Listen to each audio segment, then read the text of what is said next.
And it's Chris Bosh looking sharp as he arrived at the arena. The Hawks have an Eastern Conference contest on their hands as they prepare to defend the home court at Phillips Arena here in Atlanta. It's the NBA here on 2K Sports. Kevin Harlan here with Clark Kellogg. So the opening lineup for the Heat, Chris Bosh and Ilgauskas in the middle. Mike Miller is out there with Dwayne Wade and LeBron. Miller against Crawford. I see him. Back to Smith.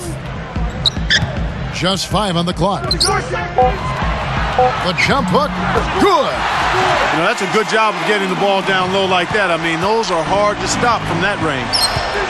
You know, Clark, considering the Heat were a team with so many free agents, a lot of whom knew they might not be coming back, they had remarkable chemistry in their locker room. Yeah, I think that's a credit to the character of the players, but also the coaching staff. But they did a great job of playing unselfishly and focusing on wins over individual numbers. And I think you'd have to give a lot of that credit to the leadership of Dwayne Wade, quite honestly, Kevin.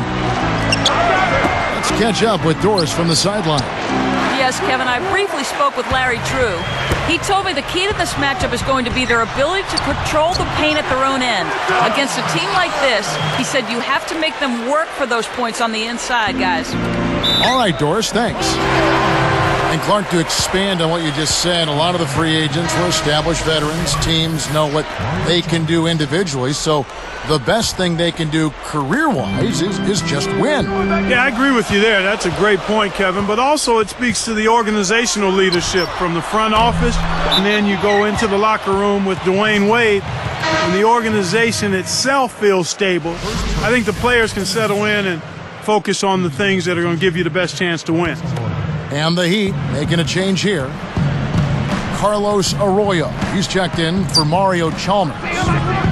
Something about Joe Johnson, a huge guy for a wingman. He's 6'7", 240. But if his frame is a little intimidating on the court, his demeanor, Clark, is anything but. Every time I've encountered him, very low-key and soft-spoken, trying to stay away from the center of attention. The Hawks are making a switch on the floor. Williams is checked in. No good on the second free throw. A big problem, Clark, for Atlanta last season was poor transition defense. And, you know, part of that was because the Hawks always sent everybody to the glass. And as a result, if they didn't get the offensive rebound, they were vulnerable to transition baskets the other way. And every now and then they would get into the home run trot, and that doesn't work in the NBA. No, not at all. Their transition defense might have been a product of their rebounding philosophy, too, thinking back to that point. Exactly, Kevin. I mean, when you're going to send people to the offensive glass, you're going to make yourself vulnerable to transition baskets the other way. The key there is to make sure that at least one of your backcourt players is back, and then everybody else, if you don't secure that offensive rebound, no jogging. You've got to sprint full throttle. And making a change here, the Hawks. Crawford's shot is good. Here's Wade. 2:51 left in the first. And that's good on the layup.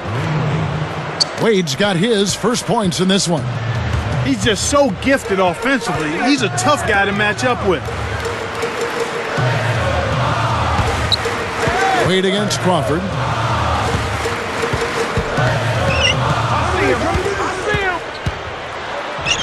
Cans it from in close. Crawford's got 6. Great awareness makes him a dangerous threat every time down the floor. Three-pointer, Wade kept alive. Here's LeBron, and another basket for Miami. You've got to close out on that mid-range jump shot. Crawford against Wade. Crawford dishes to Johnson. Off target for 3. The steal. It's hard to make a pinpoint pass from that far away. He couldn't get a hold of it. Great D leads to easy offense. Wade for 3. That's good. Wade's got his second bucket. The Hawks leading. It's stolen by Wade. Nice anticipation right there to snatch that one. Shot's good by Arroyo. The fast break left the defense scrambling to react, and they couldn't get to him in time. And now the first timeout called here for the Hawks. Atlanta making some changes. Powell comes in for Jamal Crawford, and it's Teague in for Mike Bibby. The Heat making a switch here. And Doris Burke has a report for us from the sideline. Well, Kevin, Jamal Crawford had the league's longest stretch of games played without a playoff appearance. He'd never made the playoffs prior to last season. Crawford said, "The thing that bothered me most about it was I actually hadn't experienced the big games in front of the crowd like that. I just think on that stage, I'm at my best." Well, he actually struggled in the playoffs last season, but practice makes perfect. Guys? That's right, Doris. Thanks. Dwayne Wade's checked in for the Heat. LeBron, that's a two-pointer. That falls. Nice feed that time from Dwayne Wade. That's a good look. Very nice look. That was an ugly possession. They were out of sync completely, and the ball just sailed out of bounds. The Heat on offense. They're on a 14-6 run. Pass to LeBron. Behind the arc. Good. And Miller gets the assist. LeBron's now got 7. For a player of his skill, it's going to take a lot better defense than that. Come on, man. Box him up. To the inside. Here's Teague. Nails it from close range. That's a terrific play. All he had to do was catch it and finish. The Heat leading by 5.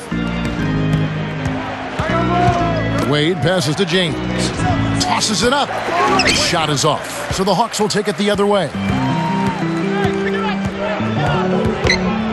Johnson right side. He's picked up by LeBron. Horford kicks to Johnson.